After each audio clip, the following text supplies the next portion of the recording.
What's going on, guys? Hey, it's Stubbs121 here with Gamers Initiative. We're back for the news breakdown, guys, and I'm really excited to present you guys with some new articles, some new topics that we really think that you guys should know about. So let's get underway. Let's get this thing going. But before we do, guys, if you guys do like what you see, definitely don't forget to hit that sub button, that like button, and that bell button to be notified of any new videos that are coming out. We really appreciate it. We really do. Let's get underway with these news topics because we got a bunch of fun ones for you. Here we go. Alright guys, first up on our list, we are talking about CD Projekt Red. Now they've actually outlined their roadmap for the next coming year. And now we know CD Projekt Red, they're known for basically Cyberpunk 2077, as well as the Witcher series. I mean, that's kind of their two biggest titles, or at least it's the two that come to my mind when I think of, CD Projekt Red. And with their plans for the up and coming years, it looks really good. I'm really excited for a lot of the projects, a lot of the ideas that they have set forth. On their Twitter, they released 5 articles of what they, what their plans are for the next coming years. And we're going to cover all 5 of those right now. Now, like I said, CD Projekt Red, they're known for The Witcher, they're known for Cyberpunk 2077, and their hope is that they're actually going to create new projects as well as expanding the Witcher series and the Cyberpunk series as well too. What their goal is basically is to develop new IPs from scratch and developing multiple full-size games one at a time. With reports starting that with a majority of the future products going to be including multiplayer. And now I'm really kind of curious how this is going to work out, especially in the Witcher series, where multiplayer isn't really generally something that we kind of considered. It's been such a solo game title for such a long time. I'm curious to know how they're going to integrate multiplayer into this entire thing. But, time will only tell. So with the 5 projects that they have set, we're going to look at the first one, which is called Orion. It's a new Cyberpunk game that will actually take place in the Cyberpunk universe. I mean, it's hoping to, hopefully expand on an already large environment. I'm very curious how this is going to work out because Cyberpunk, when it was first released, as we know, it really kind of screwed over a lot of the last gen users. I mean, it was unplayable. It was so tough, and now it's become a decent game. I mean, it certainly has. It didn't really, wow anybody by any means. It was a game that has been titled for, it had been titled for many years, and when it was actually dropped and when it was released, it didn't really wow a whole lot of people. People were just like, oh cool, this is a good game. So I'm really hoping that this expansion or this next title that they have in the Cyberpunk universe actually expands kind of what we're looking for. Now, the anime that they have on Netflix, Edge Runners, is actually really good. I have to award them, as well as the creators, for creating that, because it's a really good show, and I highly recommend it if you guys are looking for something. So definitely go watch it on Netflix as well too. Next up, the next 3 is actually focused specifically on the Witcher series. They plan to actually release in a 6-year period. Now, the one that actually has us most interested is Sirius. Now, that's actually going to be created by a new studio that was actually bought up by CD Projekt Red. That's the Molasses Flood. So I'm really curious to see how that's going to be going, as they are going to integrate multiplayer specifically into that one. Now, the other 2 that we're looking at is the new Witcher Trilogy as well too. I mean, that's kind of the overarching, basis of this entire new trilogy that is going to occur. That is going to be helmed by CD Projekt Red themselves, so I'm really excited for that as well too. And the final one that is going to be part of the Witcher universe is the Canis Mauritius. Now, these are basically all just code names that we know right now. We don't know specifically what their titles are going to be, but we're really interested to see what they have to present to us when it does actually come out. Now, that is going to be produced by a third-party producer or developer. So I'm really curious to know how that's going to go. And then last up as well too is we're looking at Hadar. Now, Hadar we know very little information about, but that is their new IP. That's the one that we're really curious to see more about, but they haven't really touched on it a whole lot. So that's going to be their new IP. That's one that they're going to be scrapping, or that they're going to be starting from scratch basically, and then just expanding from there. So really curious to know more about that. Hoping that CD Projekt Red can bounce back from the Cyberpunk universe as well too, that they kind of fumbled with when they had first come out, and really go back to the major titles of, The Witcher and the overwhelming success that they had. So that's kind of the hope right now, but with an entire roadmap laid out that they're hoping to have all of these games put out in a 6-year period. It's a big mountain to climb, but I think that they can do it. I really do. A lot of people are putting their faith back in CD Projekt Red, so let's see what happens. I'm curious to know more about it. If you guys are as well too, please let me know in the comments down below. Let me know your guys' thoughts. Which one are you guys most excited for?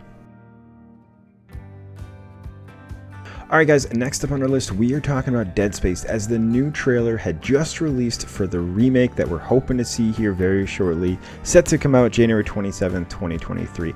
Now this is helmed by Motive Studios with publisher EA, of course.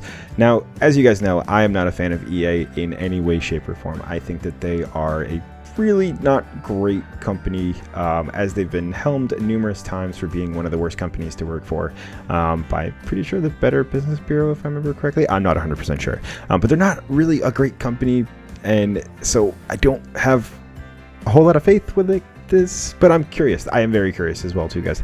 And overall, looking at the trailer, it looks really good. I mean, it looks like a whole lot of fun, and I'm really excited to see what your guys' thoughts are on it as well too. Now, they've stated that they're going to increase or amplify the gruesomeness, the goriness, as well as the horror aspect of Deadspace, basically to 11, from where the previous one was a lot of fun. I mean, it was very scary. It was definitely gruesome in some aspects, but they're hoping to amplify it like to 11, basically, to make it kind of the game that it wants to be. Now, as you guys can see in the trailer in front of you, there are differences that we are seeing between the original and the remake. Now, when we look at a remake kind of toes the line between a reboot and a remastered. Now, a reboot generally creates a brand new title or brand new story for the title itself, with some aspects that are drawing off of the original title. Now, with a remastered, it's usually updated graphics, updated gameplay, things like that. And we're kind of towing the line here because we see that it's a remake, but we do see a lot of differences, but we also do see a lot of the same thing.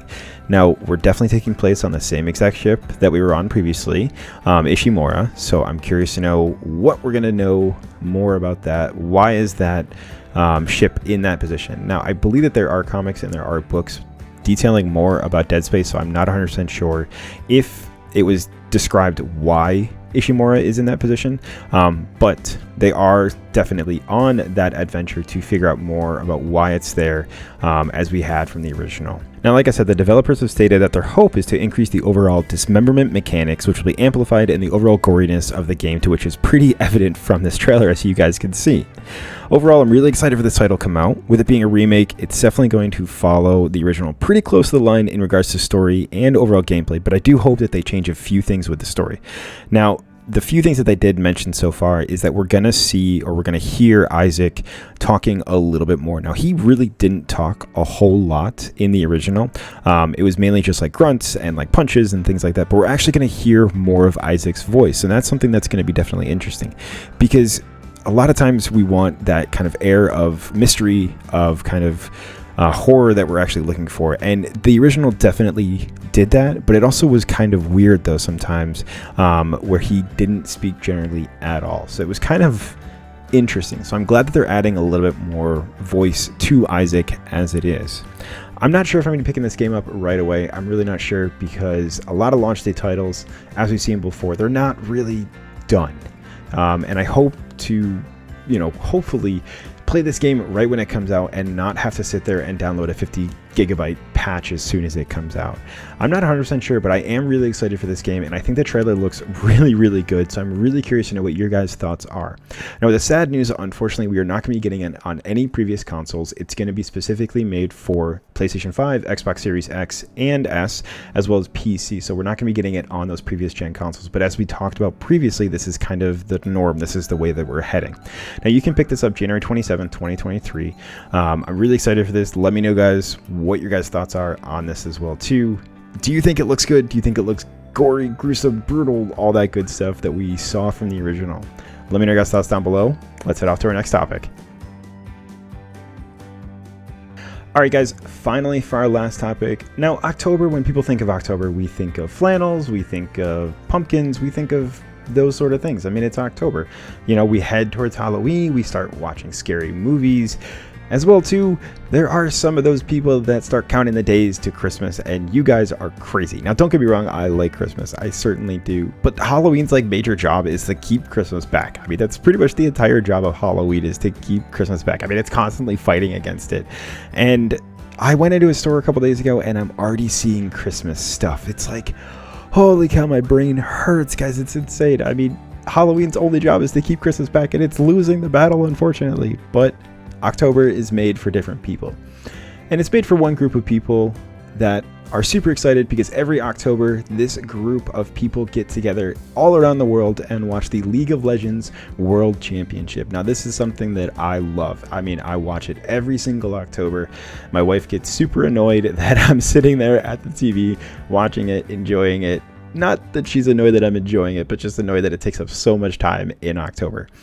Now, with that being said, there are 3 parts to this World Championship, and they are taking place specifically in North America, which is even more amazing because for the first time ever, I actually get to attend, and I'm super excited, guys. I'm actually going to be there Saturday, October 15th. So if you guys do watch my stuff, definitely come say hi. I'm not going to dress up by any means, but I am definitely going to take lots of pictures with lots of people as well to you guys. So definitely come say hi if you guys see me there.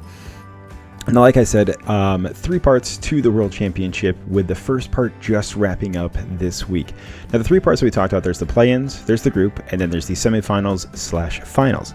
And as we said before, it's taking place in North America this year, with multiple areas around North America. Now, with the play-ins taking place in Mexico City, with the groups and the quarterfinals taking place in New York City at the Madison Square Garden, and then with the semifinals taking place in Atlanta, Georgia, and the finals taking place in San Francisco, California, it looks like it's going to be a great year for the League of Legends World Championship. Now, this draws in a massive crowd. A lot of people are super excited for this, myself included. So let's break down each part and we'll take it from there. So the first part, like I had mentioned, is the play-in. Now, the play-ins mainly consist of minor regions 1st and 2nd seeds, and the major regions 3rd and sometimes 4th seeds, as we're seeing with the LEC this year, as the CIS could not attend, the CIS. The plans consist of 12 teams, RNG from the LPL, DRX from the LCK, Fnatic and Mad Lions from the LEC, Beyond Gaming from the PCS, EG from the LCS, Saigon Buffalo from Vietnam, Detonation Focus Me from Japan, Chief Esports from the Oceanic region, Istanbul Wildcats from Turkey, Isaru from Latin America, and Loud from Brazil. Now, each of the teams are separated into 3 pools, as you can see above, with each of them competing against each other one at a time. With the 3 pools, they're again separated into 2 groups, as you can see, with the top seed advancing to groups and the remaining top 4 teams having to compete against each other in a best of 5. Now, what we can see from our first play-ins, because play-ins had actually just wrap up, is we have 4 teams that have actually made it out into groups. Now, we're talking about Fnatic, we're talking about DRX, we're talking about RNG, and also EG. So those are the 4 teams that actually made it out of play-ins and now are going into groups. Now, the remaining teams, unfortunately, from the play-ins, they're all headed home. So sorry, guys. You guys gave it a valiant year. I wish you guys all the best, but you guys unfortunately did not make it to that. Now, the groups is the next section, and like I said, groups is actually going to take place in New York City at Madison Square Garden for 2 parts. As the 4 regions are separated that made it out of play-ins, no regions are allowed to be in the same groups together, so sometimes setting things up can be a little bit tricky, as even though you may be slotted for a specific group, you have to be moved, as you cannot compete against your own region. The opening part of the tournament, like I said, was played in Mexico City, and the next part of the group will be played at Madison Square Garden in New York City, which is why I'm attending, and I'm super excited for this as well too. Now, each of those groups, they're slotted into 4 different groups, and you're going to play each of your teams in that group 1 time to start, and that's going to be for the first 4 days because there's 4 groups. That's your first round. Now, in your second round, you're actually going to play each of those teams in your group 3 times. So you're going to play, if you're one team, you're going to play, you might play a game, and then you might play a game right after that. Now, the nice thing is that on the first round, if you win or lose, you're done. You're done for the day. But on that second round of groups, it's a little bit more grueling. It's a little bit more taxing because you're playing the same teams in your groups, but you might have 2 games back to back and then not play again for like 3 hours. So it's a little bit grueling. It's a little bit taxing, especially if you are already on the losing side and you still have to play 1 more game. It's like, why do we have to even play if we know we're not going to make it beyond? So that's a little bit taxing. It's a little bit frustrating for some people, but that's kind of the way that things are. Now, the top 2 teams out of each group are actually going to make it to the quarterfinals groups, and those 2 teams are going to fight. Now, those 2 teams, they're going to be slotted for a 1st and a 2nd seed, and your 1st seed is going to go up against a 2nd seed from a different group, where again, your 2nd seed is going up against a 1st seed from a different group. Now, out of those 8 teams, only 4 teams are going to make it out alive, and those 4 teams are actually going to head off to the semifinals. And that semifinal part of the tournament is going to take place in Atlanta, Georgia. Now, again, 4 teams, only 2 make it out alive. Now, those last 2 teams, they're going to battle it out in San Francisco, California, like I had said, to see who is going to be the League of Legends World Champion, to have their name etched up with some of the greats like T1, IG, and then Damwon Kia as well too. I mean, you'll be in the clouds when you win, as well too, because you're going to get your own skin set as well too that every single player is going to want to play. I mean, they're going to want to play your skin set specifically for your character as well too. So that's amazing if you can win. It really is. And I'm super excited about it. I love League of Legends. It's a great game. It's a lot of fun. And I just can't wait to go and to be a part of this amazing community at New York City. Sit down, watch some amazing games, and just have a really, really great time. I'm looking forward to this, guys. I'm going to be watching it every single day, basically, when I'm at work or I'm at home. Just eyes glued to the TV or to the computer screen. Just excited out of my mind, knowing that I'm going to be there shortly. Oh my gosh, guys. Again, if you guys do see me there, come up, say hi. If you guys do watch our stuff, we really appreciate it. We really do. All right, guys, that wraps it up for our news breakdown. We had 3 major stories we want to talk to you guys about. CD Projekt Red's roadmap for the next 6 years. We're talking about Deadspace trailer that just released, as well as the League of Legends World Championship that is going on right now. And it's going to go on through the entire month of October as well, too, guys. I'm super excited. I really hope that you guys are as well, too. But thank you guys so much for being here. It really means a lot to us. We really appreciate it more than you guys know. If you guys do like what you see, definitely don't forget to hit that sub button, that like button, and that bell button to be notified of any new videos that are coming out. We appreciate it more than you guys know. We really do. And like we always say, don't forget to be awesome, and don't forget to love, because hell, we could always use it. And I'll be sure to catch you guys on the next video. Bye, guys. Have a great day.